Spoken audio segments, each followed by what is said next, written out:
that's what the beauty of the ACT program is that there is the light at the end of the tunnel. Yeah. Like, right, there's like a way for the students to grow and learn and be regular, functioning, healthy members of society. Absolutely.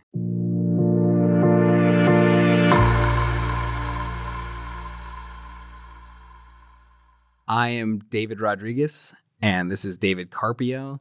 We are lucky enough to have, I think, the coolest teaching job in Long Beach Unified School District, and that is I would say so. Teachers in the ACT program. I was going to say, I think hosting all the social media stuff would probably be your dream job. Yeah. Teaching wise, I do like that. It'd be fun to do it with students, student led and guiding them and all that. Oh, absolutely.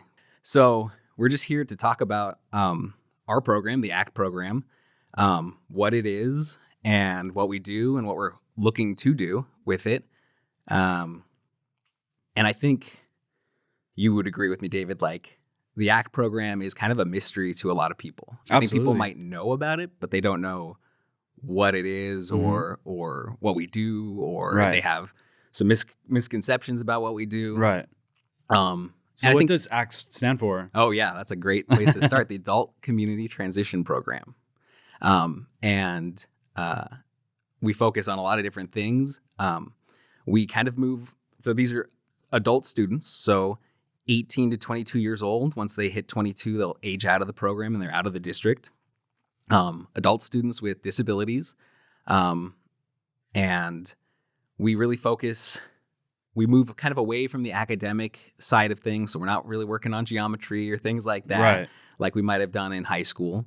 And now we're focusing on those essential skills that are going to make them as independent as they can be in their lives. And that can look different for different students. Absolutely. So, it's like a functional curriculum versus it being academic. Right. I think I taught high school, Me too. MS. So, making that move was interesting because in high school, everything's kind of tied to those, you want to tie everything back to, the standards and the curriculum that all students, all 9th, 10th, 11th, 12th graders are doing. And so it kind of, you get into some spots where it's just like, okay, how do I even approach this? Yeah. Is that what you found when you started? Like, were you like, what am I going to do? Like, what do we do in this program? A little bit. The freedom is both like nice, but it's also a little scary at first because I was used to like, okay, I got to do this from this time to this time. We're doing math for an hour and a half here. It's like super structured. Super structured. Yeah. And then bell rings, we're on to the next thing. And I could organize the entire day that way. Right. And then I got to the ACT program and it's just like, okay, like, here you go. Like, what are we going to do today? How's it going to, and there's no bell. There's no, we're done with this section of the day. You have to come up with all that on your own. And so that was probably my biggest hurdle at first when I started. It's just like, and I remember talking to you about that. I went to you, I was just like, dude, how do I structure my day and my week? Right. Because, it's just very, very different. There's not necessarily a curriculum that you follow, although we do have curriculum. Right. But it's really up to you to decide how that gets implemented, when, and to what extent. Yeah. And it's like meeting your students as well, getting to know them. Because on paper, it's one thing, but then you meet them and you're like, okay, this student really has an interest in this. Right. Or they're showing a talent in that. And then you're like, okay, well, what can I do? And really, it's just like, it's as much as you want to go try to find in the community. Does the community offer it? If it doesn't offer it, where can I find it, or who can I talk to figure out what do you do? Like, and then it's like collaboration. Yeah. And then like tapping into these resources that are in the community. And then you're like, wait, I got to take the bus to go here and there. Yeah. And like, I've never taken the bus. It's been a long time since I've taken the bus. Yeah, when I taught high school, it was like field trips were always like huge anxiety-inducing days for me. And then it's just like, oh, guess what? It's a field trip every day now. Yeah, totally. I mean? Yeah. So that was another big hurdle. Okay, if I teach like a math skill, or let's say it's like a budget skill, then like I could essentially take them to the bank, or I can open a bank account, or I can help them purchase their lunch at a store. Yeah. And then all of a sudden, what we're teaching is becoming more real because it's in the real world. Right. Whereas like with academics, you're doing like textbook, then it's moving on and it has a flow, but like life doesn't necessarily have a flow. We try our best to do those things, and we certainly do a great deal of like, what is it? Like daily living skills, personal social skills, employability. Right, employability. You can say like life skills, social emotional is kind of built into the program. Yeah. Which is a huge component, especially post-COVID. Yeah. And then, there's a lot that goes into all of that, you know? What would you say like your challenges are now that you've had some experience and you've been working with the students? Yeah. So now that I'm past the initial, frightening, like, well, this is a new thing. Sure. The challenges now are they're finding the right resources in the community. So for those watching and listening, a lot of what we do is out in the community. We try and spend as little time as possible on campus. Right. There's going to be days where, or students who need a little bit more time on campus, but generally speaking, we want to spend a majority of our time out in the community.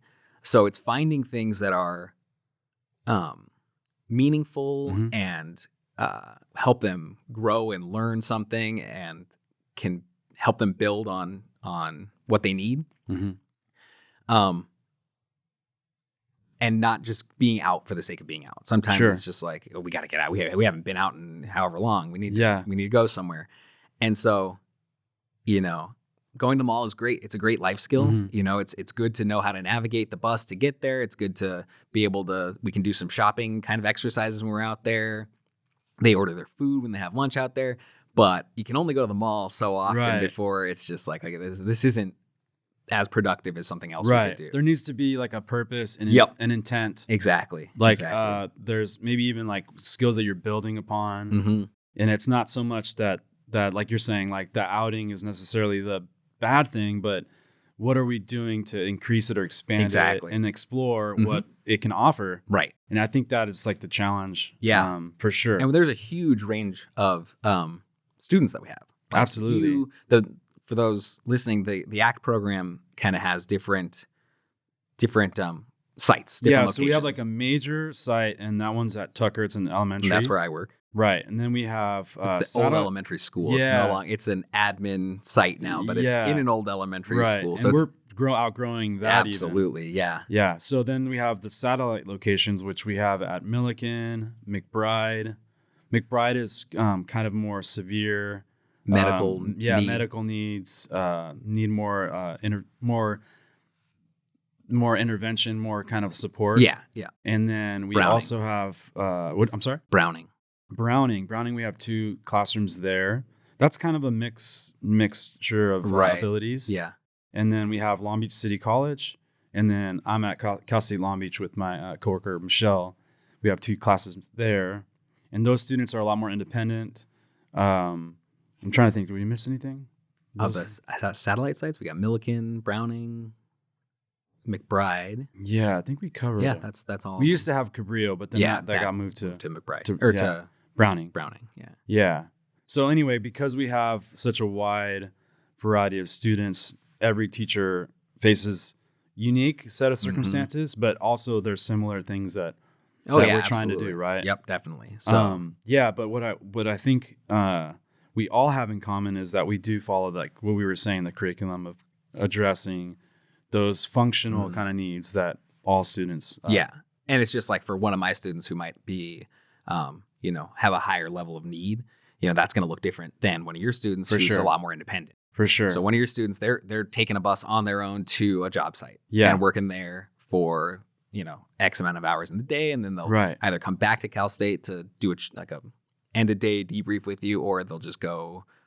Yeah, it depends. To their next thing. Right. But regardless of the location, all students get a Long Beach Transit pass. Yep. So they can access the community through the transit system. Speaking of, that's another kind of challenge or thing that you have to keep in mind is you might have the coolest work site or the coolest community outing plan, but if the bus doesn't take you there, you're kind of out of luck. Yeah, and then there's limitations too. Like, if you got to go somewhere, how many buses does it take?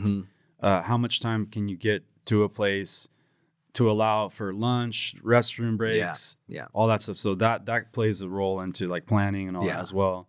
But I guess it's a great problem to have. Yeah, 100%. Right? I love being able to, like, being out it's it just makes it feel so free to be like, we're going somewhere today. We're not here in the classroom. At first, there's like that whole liability, and like you're really like, man, you got to keep your eyes and you're counting bodies. Yeah, and me too. I'm a manic counter. I'm constantly counting. Absolutely. But I think as you progress and you get more comfortable, it's not that goes away. It's that it just doesn't it becomes more automatic. Right, exactly. Because you develop those skills, right? But the community is essentially our classroom. Mm-hmm. And I think for me, that was the biggest change, is going from like the four walls of a building, and where it's like the students keep filling in, or you have the same class for the whole day. Right. And now we're going to, maybe the mall. We're going to a campus, right. University campus. We're going to go deliver magazines today. Deliver magazines. Yeah, there's so many different jobs and opportunities that you kind of have to start tapping into. Yeah. And we're really good. Some teachers have done a really good job of establishing relationships with the cafeterias at Long Beach Unified cafeterias. And that's relatively new. Yeah. Nutritional services. Yeah, right? the nutritional services. So we have students at any number of elementary and middle schools helping prepare, helping serve, helping bag meals for the after school programs. Right. So you just had that video on the board meeting for Frisk. Yeah. So we're doing like recreational attendance. That's fairly new. What are some other job sites that we do? So I mentioned the magazine. So I worked with 908 magazine, the local magazine, and we help distribute to some of the neighborhoods around the school or off of bus lines that are easy to get to. And that's just, some of the students love that. They just love being out and walking around. Yeah. And it's tiring work. By the end of the day, when I help out with it, it's just like, I'm tired. But right. For some of them, it's perfect for them. They're just like, I like being out. I like being outside. I don't mind walking. Let's go. Yeah. It's not like you have to be extremely social. Right. So for some students, that might be the perfect fit. I actually have a couple students going today to start with 908. Yeah, because of that opportunity. Yeah. But yeah, I've done the same thing. Like we've tapped into pass out real estate flyers for real estate agents. Some of the job opportunities that we get, sometimes we get lucky, like someone or it's like a family member or a friend. Right, yeah. And then there's, we've also worked with the career transition specialists from high schools, and they've opened up their sites to share with us. That's how we've gone a lot, like CVS and Smart and Final. There's been a few. There's Grocery Outlet. You got people at Grocery Store Outlet. That was you. That was your label. Yeah, yeah. Well, no. So we had one teacher have 1 or 2 grocery outlets, but then over the course of the last several years, we've added. So I just was able to add a couple recently throughout this last year or so, and then we have a successful student just completed over a year anniversary of working for a grocery outlet. So that's like the extreme and like where it's like the most independent.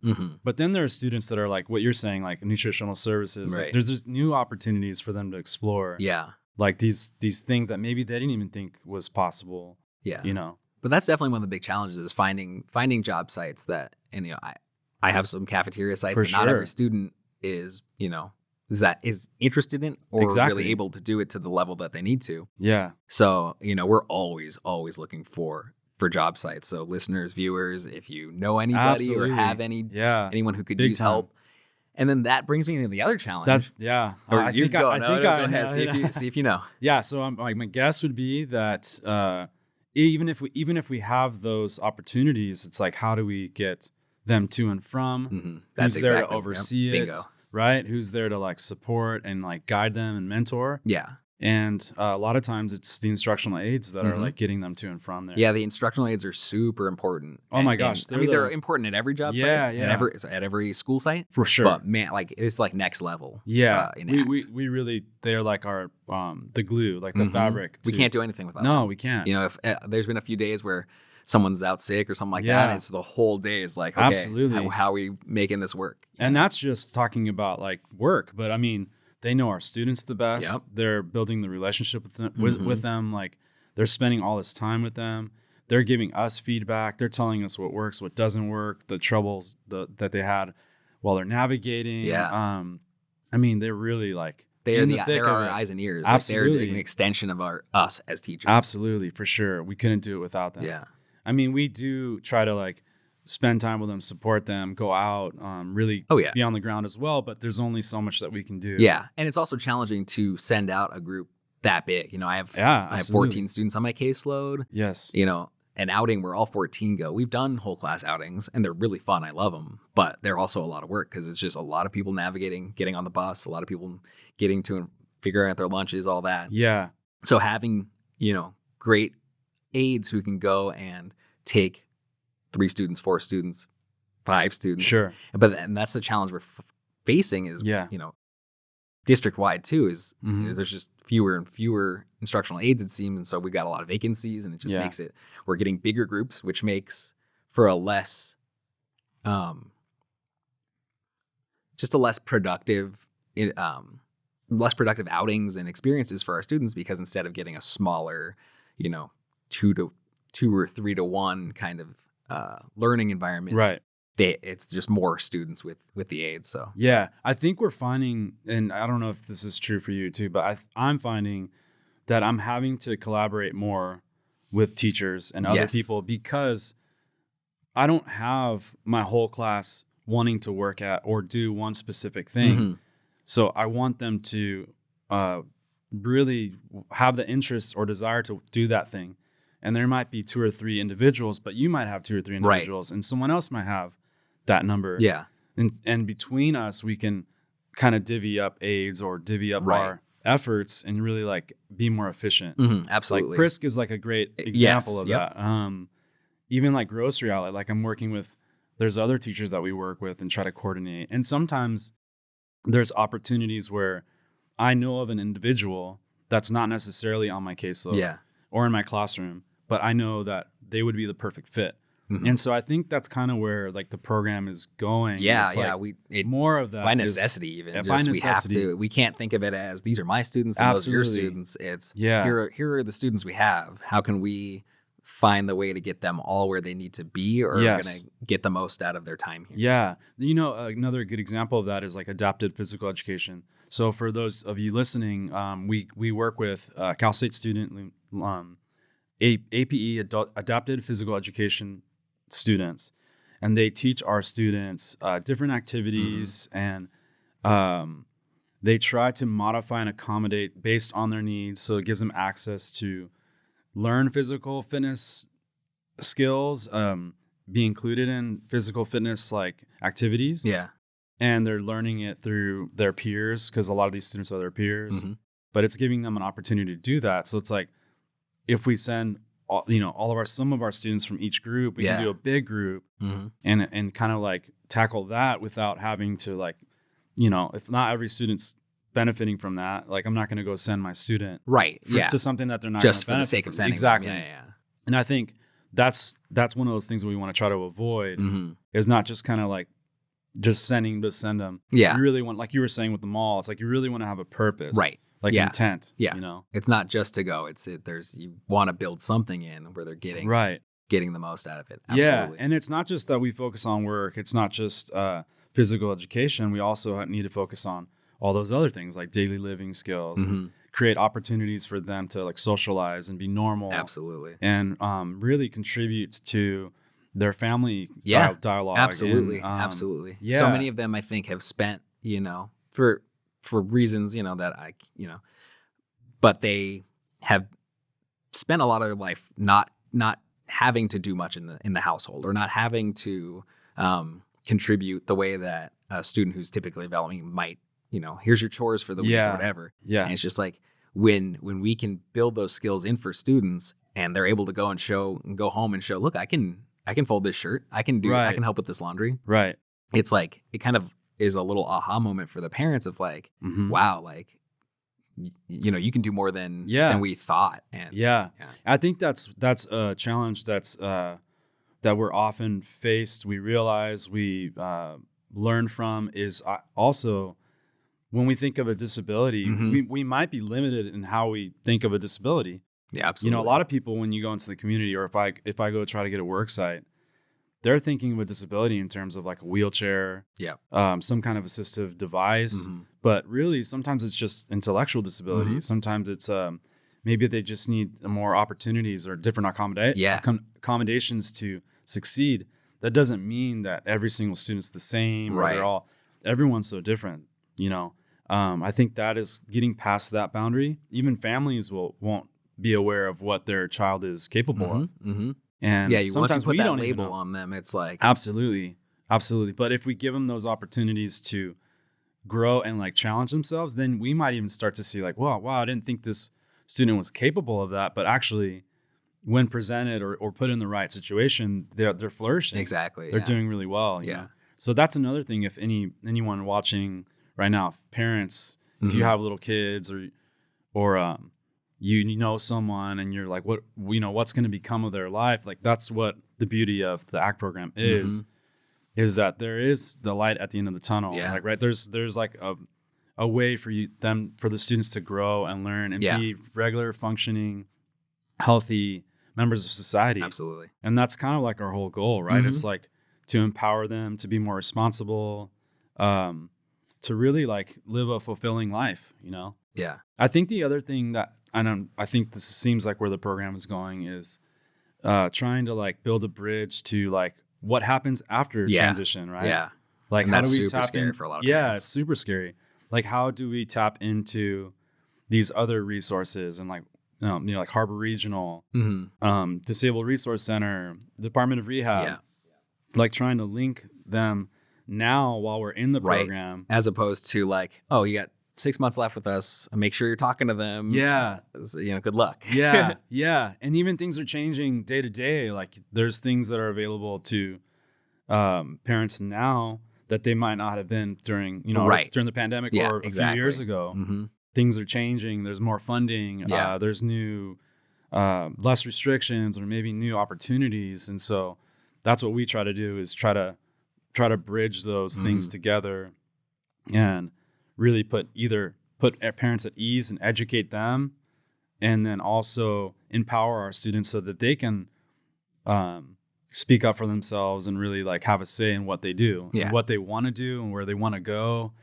And how they see themselves living their life, Yeah. So that's also super cool about the program that we were able to see, I was trying to think of what are some other examples of like, what do you do like in your classroom for other things besides like work and like, what do you do for like recreation and leisure? Oh yeah. So we one of the really fun things we've done recently is when we went to Dave & Buster's, the one at the town center. Is that the new one, right? The new one, yeah. It's a little smaller than your typical Dave & Buster's, but and man, the students who are interested, not everyone goes because again, but the ones who love to do that, it's like they go and they load up their cards or they get the app on their phone and it's just it's a blast. Like I love seeing the students have like a great time. You know what I mean? Like they're usually in a good mood there, but when they're at like just having an unabashedly fun time. Sure. It is like, that's the best thing. Yeah. Like, that's my favorite thing. Yeah. It's been fun exploring the community, like trying new places. Obviously the challenges are like money and resources and like donations help or absolutely. Like fundraising helps. Yeah. Getting creative with finding ways to find discounts. I mean, a lot of the businesses we've dealt with and the community at large is so giving. That's the thing is everyone is happy to, wants to figure out a way to help. And it's just like finding the way to make it connect and work within our program and the confines of everything. That's where the challenge is. So again, like anyone listening, I think this is probably like final thoughts here, but anyone listening, like, if you know a good work site or a place that would, take on some of our students. And it's a risk. Like it is a risk. These are still, these are students with disabilities, students working on learning. And honestly, hiring any 18 to 22 year old is a risk. Right? Yeah. And it might not be a good fit for them. We might send students that it's not a good fit for. But if you're willing to kind of work with us and help us work through challenges, please let us know. I would even go so far as like not even just work, but like if it's a gym or if it's a class, a workshop. If you want to create something or you want to really contribute or donate your time, you could even come to like our site or we have people come. There's a fantastic yoga instructor who comes and does yoga with our students on Mondays, and it's a big highlight for a lot of our students. Yeah, and a great way to connect with the students, the families. There's a lot of people out in the community and that we work with or that we know that have someone in their family that is special needs or in some way, shape, or form are connected to them. So for a lot of people, it's really important and it plays a big role. And so we're very fortunate to be able to like help them and service them. I mean, I always feel like I'm doing more than just working with the students. I feel like our relationship with the parents really gets like really strong. Absolutely. A lot of times, like when I have even like IEPs, I don't know if this is true for you. Like I feel like I'm not part of the family, but pretty, we have such a connection. Right. Yeah. We're developing this dialogue and like we're spending all this time and really in constant communication. Yeah. So communication is like, that's a big difference in this versus high school. Not that I wasn't communicating with families before, but it's just like necessity. It's a little different. You need to, because it's like, hey, we're going to this place. Make sure you have X, Y, and Z. Right. Some students can know that. You can tell that to the student. They're fine. Yeah. And other students, it's like, let me just make sure mom knows. Don't you think that some parents are kind of scared, like, oh, my kids' services are going to diminish. Yeah. And, but that does seem scary. But then at the same time, they're becoming more mature. They're kind of like figuring out what makes them happy. And being out in the community is so rewarding. Yeah. That a lot of the behaviors that we once saw really diminish. Yeah. And it really starts to take a new shape. They get a chance to like flourish. Yeah, absolutely. Do you find that to be true? Yeah. Oh, 100%. It's just being out of the school and being able to be in the community is intrinsically motivating. Yeah. Because it's like you're just living your life basically, right? Yeah. It's not like you're like you were saying earlier, like it's not like some bell is gonna go off. Right. On to the next thing. Yeah, you gotta go down the hall, you know. But we do the program does a good job of trying to like we have a talent show coming up. Oh yeah. We do a lot of activities where we try to like bring the classrooms and students together. Which requires a lot of planning and a lot of logistical things. But it's so worth it because that's how you tap into the like social aspect. Absolutely. Yeah. What are some other things we haven't covered? Because our program covers a lot of exactly. stuff. We have to do a part 2, I think. Yeah, with how much stuff we have. Yeah, but yeah, we do have, I think, the best teaching job in the district. Yeah, I mean, it's definitely. I have to pinch myself a lot of times. It doesn't necessarily feel like work because you're having so much fun. You're really building strong relationships with our students. We're really able to see them grow in different ways where you wouldn't see in a test. Exactly. You wouldn't see in that type of environment. Environment or role. It's like we're seeing it like the fruits of the labor when they make a purchase to buy a sweater or a meal or whatever. And which seems so inconsequential to some people, but if you know the student or whatever, it's like, whoa, they were able to do that all on their own. They swiped their card, they did all that. And 100%. I mean, seeing them attend a work site or a workout class or just getting on the bus. I mean, it's not a small thing. You know? Yeah. And I think the other challenge that we, like any teacher that's listening to this has faced is we just never know what's going on with their life at home, what the situation is, what the hardship is. And a lot of our students, I don't know if this is your experience, but this is certainly mine. Our students want to be in our program. Yeah. Like they're there every day, sometimes to a point where you're like, hey, like maybe you should get some rest and get healthy. Right. But they're like, want to be there. They're happy to be there. And maybe it's for the reasons we just said, like getting on the bus, hitting the community up, going to the work site. Like that's so rewarding. Exactly. Yeah. I'm not at school right now. I'm living my life. I'm doing something that's going to have meaning for me. Yes. From now until the end of my time. Absolutely. And I think the other thing, if anyone's listening and feels like the need to want to like contribute or whatever it is they want to do, it's like there is no really limitation to how you can be involved or participate. It's really like being creative, thinking of new ways that we can connect, whether it's like, hey, I know of this great place you guys can go in the city to go check out. Yeah. There's this great museum, or there's access to this such and such. Like, I think just keep that in mind and know that like we benefit from that and the students benefit from that. And if it wasn't for people having huge hearts, like we wouldn't have much luck. Yeah, exactly. Yeah, exactly. I feel like people have been really, really big with their hearts and open with their time and like care. Yeah. You know?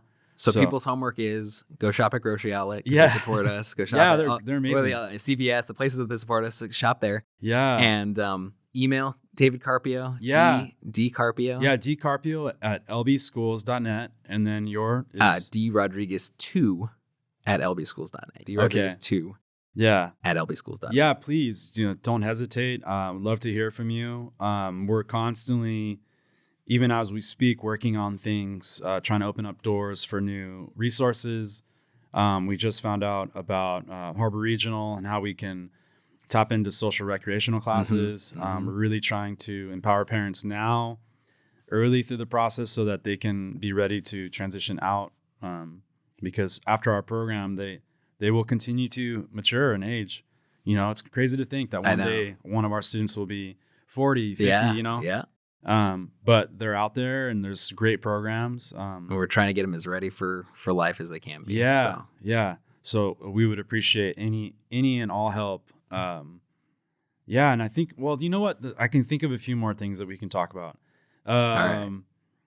We should talk about too. There's some new opportunities that are increasing now, like because of PRISC, right? We're trying to do that with Mini Gantt, actually. Yeah, this is for those who didn't see, it's the PRISC Rec Aid kind of job that we have. Yeah. Thanks for clarifying that. Yeah, where students go and they engage in activities with students during their recess time, right? And hopefully move them in a path where they could work with children, or they give them that experience, because we don't have a lot of job sites where we have. And also nutritional services. So we're going to a few elementary schools to help out with lunches. We're also have a few students doing custodial work. Yeah, that's a big one. I think one of them's Carver. I can't remember all of those sites. I think those might be a little more limited. But we're starting to expand, and that's what's been so great. And you mentioned this in your video. But the district is really trying to like push and be about equity and having that access to it, which is really cool. The district is being so supportive and really have like our backs. Yeah, and again, the best interest of this program should be something that's like a feather in the cap of the district. Like, look at what we do with our students even after high school, even getting them ready for life, to be a member of the community. And Long Beach is such a huge, thriving city that gives so many opportunities for not for everybody. Yeah. So we're in a great spot. We're in a great district, and we've got great students, and we're just trying to make sure everyone gets the experiences that they need to be their best selves. Yeah. Yes. And then the other thing I wanted to just touch on was just because it's such a big opportunity and a lot of potential, was Think Beach. So there's please talk about that. Yeah. So there's a pilot program that the education department of Cal State Long Beach, they got a grant basically, and so they selected a handful of students, and those students get mentors. Those mentors are Cal State students. They also do workshops to address different things like financial literacy, health and wellness, a whole slew of various and super important topics. It's all functional. And then the idea is that as our students age out of our program, that they could then become Cal State students.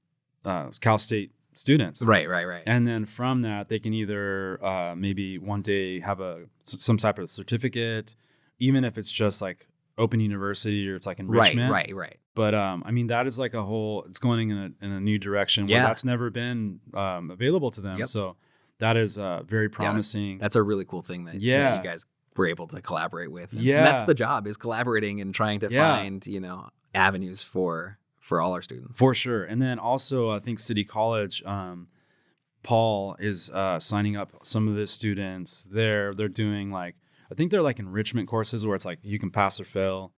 But basically, they're able to kind of start to hone in on what it's like to take a college course. Like the flow of learning their study skills and what it would take to navigate that. And so it's like a great way. It's like a great introduction to maybe like a parent, like, oh, man, I didn't think my kid could go to college, and it's like a great pathway of like learning to get into that realm. Yeah. And then there's all the, you know, there's things that they can do, like we were saying earlier, is like the recreational classes and things like that. Yeah. That are just kind of supplemental, not necessarily university or college, but it's still enriching their lives. And they're still in a classroom with, you know, peers of a range of abilities, it's not all students with disabilities. That's the big part of the program is it's time for them to be out, you know, in high school and all these other, they spend a lot of their time in a classroom with other students with disabilities, which is great because we can target, you know, what they need and all that. But what really helps, and what helps make them want to be here and want to go to, is they're out with everybody. You know what I mean? They're just another member of the community. They're just another citizen of Long Beach, and they're just living their lives. Right. And I think that's like the one thing, we can wrap up soon. Yeah. There's one I can keep going on. I know. But one thing I would like to challenge the staff and everyone that works with the students is really trying to tap into what the students' value is beyond just like a job site or whatever have you, but to be considered a contributing member to society, you know, instead of the cutesy, like, oh, he's kind of cute and you know, he's kind of like the mascot concept, right, absolutely. Like this kid with Down syndrome is like cute and you know, it's like no, he has the potential to do a lot more than we can all think, or she has the potential to do more than whatever I think if we can open our hearts, open our minds, that's where I would like to see us get to. And I know this is like beyond the program. This is like a whole societal thing. Yeah. But it starts, you know, it's got to start somewhere. It does. And it's going to have to start, you know, as the burden with any kind of marginalized population is they're the ones that have to make the first move. You know, it's the people with disabilities have to step up and say, we can do more. Right. And our goal in this program is to give them the tools that they can advocate for themselves, stand up and say, I'm ready. I'm ready to work. I can do this. All I need is you to do these, you know, I need a small modification or accommodation here, but I can do it. Yeah. Like it shouldn't stop me. It shouldn't stop you. It shouldn't stop that individual. It's just maybe even a roadblock, but we can work together to find a solution. You know? And so keeping that mindset, I think that's going to be a big thing going on in the future. But yeah, I think the program is going in a positive direction. And if there's anyone watching or listening and thinking to themselves like, wow, I know someone that has a passion to become an educator or an instructional aide, or I've always wanted to contribute my time, like we need qualified individuals that are enthusiastic, that share that vision and passion that we're talking about, that really want to like enhance students' lives and really make it about what they want. And those are the individuals that we're trying to like seek out. Yeah. I think those are the individuals that will push the program to the next stages, the next level.